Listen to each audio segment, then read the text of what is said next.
ನಮಸ್ಕಾರ ವೀಕ್ಷಕರೇ, ಸ್ಟಾರ್ 74 ನ್ಯೂಸ್ಗೆ ಸ್ವಾಗತ. ನಾನು ಎಂ ಮಂಗಳಗಟ್ಟಿ. ಧಾರವಾಡದಲ್ಲಿ 4 ಕಳ್ಳತನ ಪ್ರಕರಣ ಭೇದನೆ. 5.38 ಲಕ್ಷ ಮೌಲ್ಯದ ವಸ್ತುಗಳ ವಶ.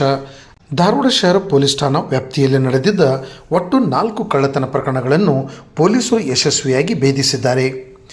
ಹುಬ್ಬಳ್ಳಿ ಧಾರವಾಡ ಪೊಲೀಸ್ ಆಯುಕ್ತರಾದ ಶ್ರೀ ಎನ್ ಶಶಿಕುಮಾರ್, ಡಿಸಿಪಿಗಳಾದ ಶ್ರೀಮತಿ ಶ್ರುತಿ ಎಸ್ಎನ್ ಹಾಗೂ ಶ್ರೀ ವಿಜಯ್ ಕುಮಾರ್ ಮತ್ತು ಧಾರವಾಡ ಶಹರ ವಿಭಾಗದ ಸಹಾಯಕ ಪೊಲೀಸ್ ಆಯುಕ್ತರಾದ ಶ್ರೀ ಪ್ರಶಾಂತ್ ಸಿದ್ದನಗೌಡರ ಅವರ ಮಾರ್ಗದರ್ಶನದಲ್ಲಿ ಈ ಕಾರ್ಯಾಚರಣೆ ನಡೆದಿದೆ.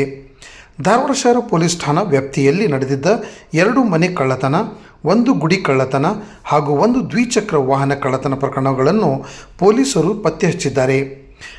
ಪ್ರಕರಣಕ್ಕೆ ಸಂಬಂಧಿಸಿದಂತೆ ಆಸಿಫ್ ತಂದೆ ಖಾಸಿಂ ಸಾಬ್ ಬೇಗ್, ವಯಸ್ಸು 29 ವರ್ಷ, ಗೌಂಡಿ ಕೆಲಸ, ಉನ್ಕಲ್ ಕ್ರಾಸ್, ಹುಬ್ಬಳ್ಳಿ ಎಂಬ ಆರೋಪಿಯನ್ನು ಬಂಧಿಸಲಾಗಿದೆ.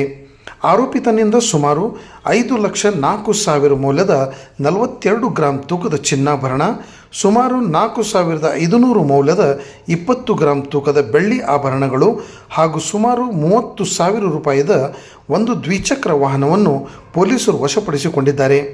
ಒಟ್ಟಾರೆ ಸುಮಾರು 5,38,500 ಮೌಲ್ಯದ ಕಳವು ಮಾಲನ್ನು ವಶಪಡಿಸಿಕೊಳ್ಳುವಲ್ಲಿ ಪೊಲೀಸರು ಯಶಸ್ವಿಯಾಗಿದ್ದಾರೆ.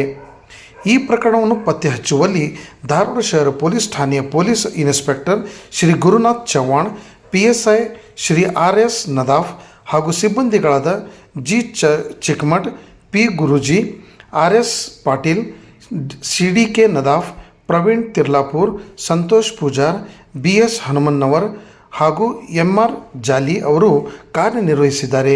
ಇದರ ಜೊತೆಗೆ ತಾಂತ್ರಿಕ ವಿಭಾಗದ ಸಿಬ್ಬಂದಿಗಳಾದ MS ಚಿಕ್ಮಠ್, RK ಬಡಂಕರ್ ಹಾಗೂ RS ಗೋಪನ್ನವರ್ ಅವರ ಸಹಕಾರದೊಂದಿಗೆ ಆರೋಪಿಯನ್ನು ಪತ್ತೆ ಹಚ್ಚಿ ಕಳವು ಮಾಲನ್ನು ವಶಪಡಿಸಿಕೊಳ್ಳಲಾಗಿದೆ.